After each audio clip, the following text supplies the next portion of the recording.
Hey guys, I hope you're having a fantastic day. Thank you so much for joining me. Today is Tuesday, February 23rd. I'm so exhausted.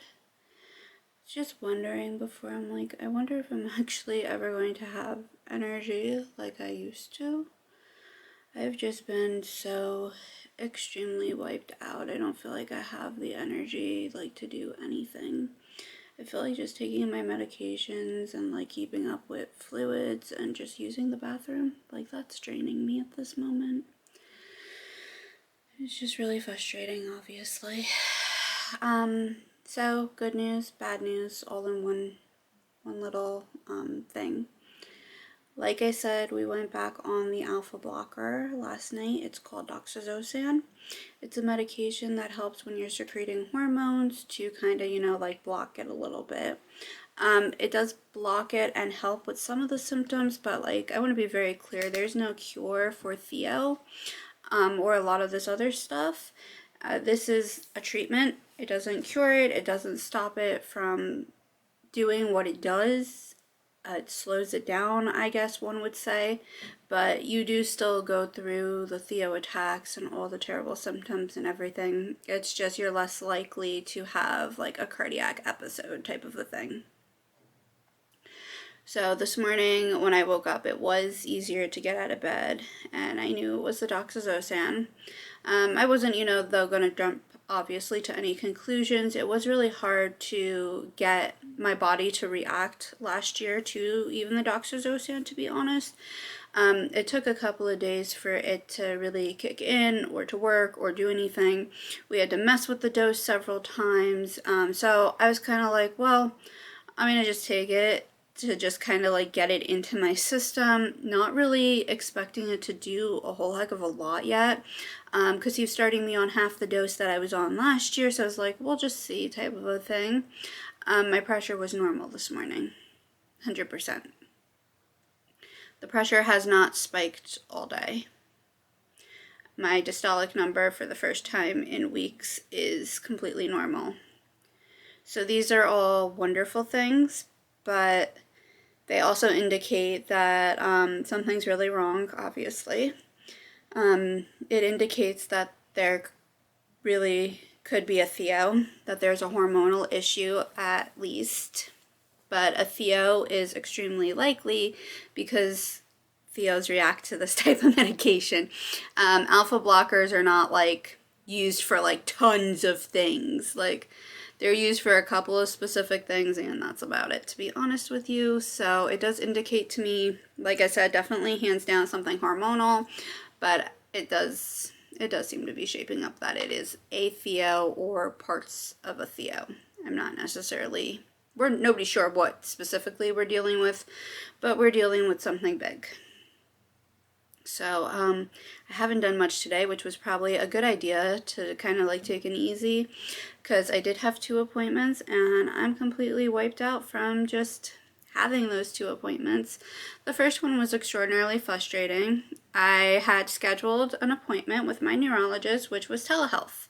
All my appointments are telehealth, and you all know why, because of COVID, all the things, I'm immunocompromised, and guys, I'm so sick, I'm so weak, that this just works out 50 times better. I could not be doing all these appointments in person. I don't have the strength right now. I mean, you can tell I'm just getting so tired just from speaking. So it was this whole big thing. They didn't even call me to check me in and all this other stuff. So I called the office, and then eventually they switched it over this way. It's telehealth, but then it ended up not really even being telehealth. It ended up just being a phone call. The office was being a little bit of the pain in my bottom. It was really annoying. She was like, well, have you started using tobacco and drinking? I was like, no. She's like, these are generic questions. We always ask these. I'm like, no, you don't. And she's arguing. I was like, look, I've been a patient here for quite some time. I don't know who you are. I don't know where you came from. But those are not generic questions, and that's not usually how they're asked. They usually ask you if you're using or doing it, not if you've started yet. That's a little bit strange. What are you implying? And my whole chart's all messed up over there, and that's really really, really frustrating because you sit there and you fix it with people and you go over all your meds, and all the meds need to be properly listed in the system so that we don't prescribe stuff that has interactions with other things. And this way the doctor knows specifically what you're taking. I mean, there's a million reasons to have your meds listed in your file. And your allergies. So, like, even when I was talking to the doctor, I was able to figure out that it's all still messed up because he was telling me that a medication that I'm allergic to that I'm not. And he's sitting there arguing with me. I was like, I think I know if I'm allergic to a medication. You know what I mean? So, it was just a really frustrating appointment this time with him. He was just really adamant that I don't have cancer, but his reasoning, y'all, it gets me. I don't understand people. His reasoning was, I've been through too much. Therefore, I cannot have cancer. Okay, well, that's not how the world works, unfortunately. You don't just reach a certain quota of, I don't know, bad things happening for the year or something, and then, like, you're off the hook. I mean, it doesn't work that way. So that was a little bit strange.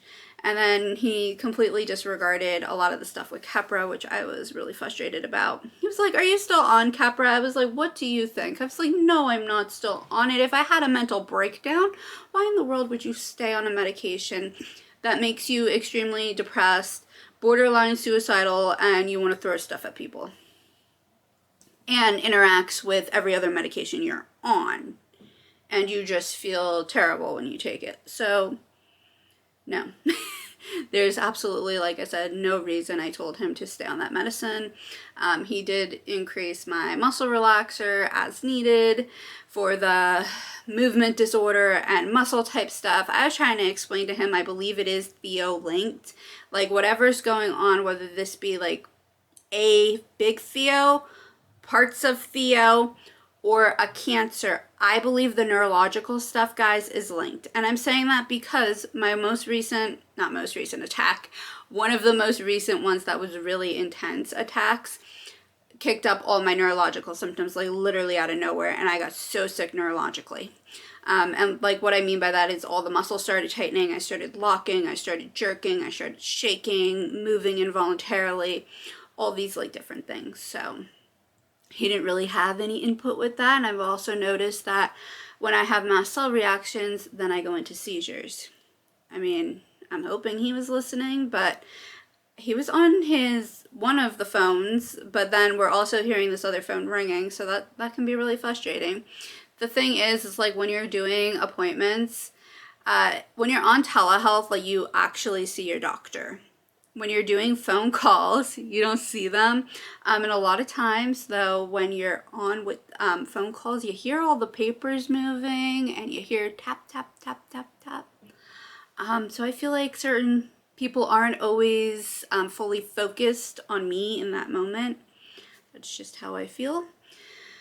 He didn't really have, I feel like he needs to look up what a Pheo is because I was explaining it and he's just going right over his head. He didn't really seem to be understanding much about the tumor when I'm trying to explain it to him, to be honest. But I am happy that we upped my muscle relaxer. I don't really think, at this point, again, he is one of the best neurologists that I've seen. I know, crazy, right? He does, guys, come from big city. He's from New York City. He just moved up here. So he's got a lot of knowledge. So I do want to point that out. But at this point, I am staying with him. I know.